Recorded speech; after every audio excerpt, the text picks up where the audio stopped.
Hello বন্ধুরা, কেমন আছেন সবাই? নতুন ভিডিওতে সবাইকে স্বাগতম।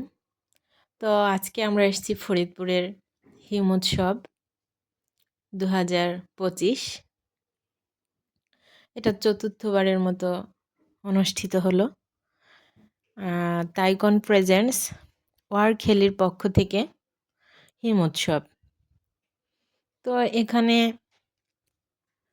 নানা সাংস্কৃতিক এবং সামাজিক অনুষ্ঠানের মধ্য দিয়ে অনুষ্ঠানটি শুরু হয়।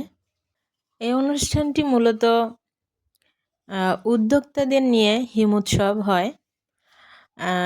বিশেষ করে নারী এবং ইয়াং জেনারেশন যারা আছেন বেকার, তাদেরকে নিয়ে এই মেলাটি করা হয়।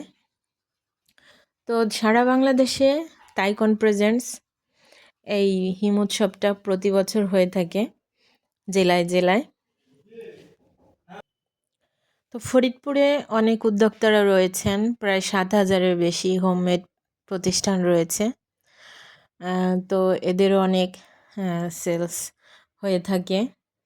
তবে এই উদ্যোক্তারা মেলার মাধ্যমে অনলাইন থেকে অফলাইনে এসে সকলের সাথে পরিচয় ঘটানোর চেষ্টা করা হয়।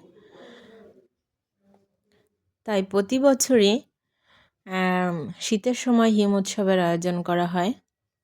তো যে যার অবস্থান থেকে ব্যক্তিগত পিঠা তৈরি করে, বা কেউ মেয়েদের শখের চুড়ি, কেউ 3 পিস, শাড়ি, নানা ধরনের হোমমেড যে বিষয়গুলো আছে সেগুলো নিয়ে এসে দোকান দিয়েছেন। তো এখানে নৃত্য, গান এবং বিভিন্ন ব্যান্ড দলের আয়োজনে অনুষ্ঠান করা হয়েছে। তবে ফরিদপুরের ব্যান্ড দলই বেশি ছিল এবং ফরিদপুরের স্থানীয় যত শিল্পী ছিল তাদেরকে দিয়ে অনুষ্ঠান হয়েছে। তো মেলায় বিভিন্ন লোকের সমাগম হয়ে থাকে।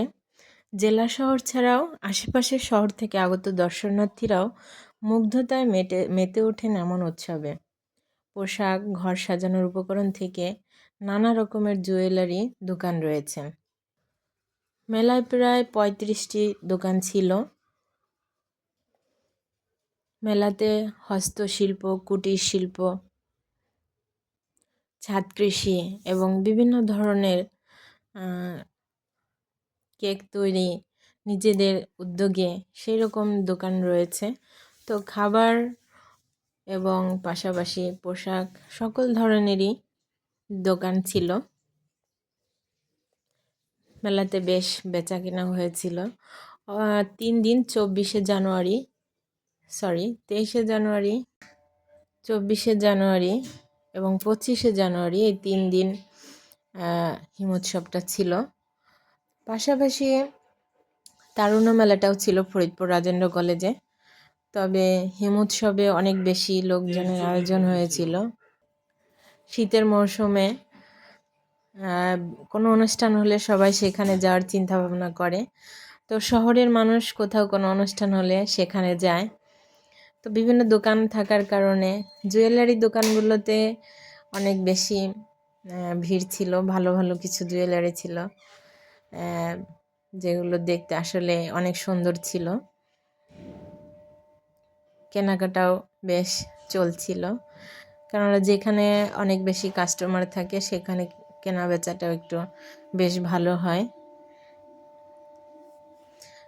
তবে অন্যান্য তো ফুলের দোকানগুলো আসলে মনোমুগ্ধকর ছিল, নানা ধরনের ফুলের দোকান।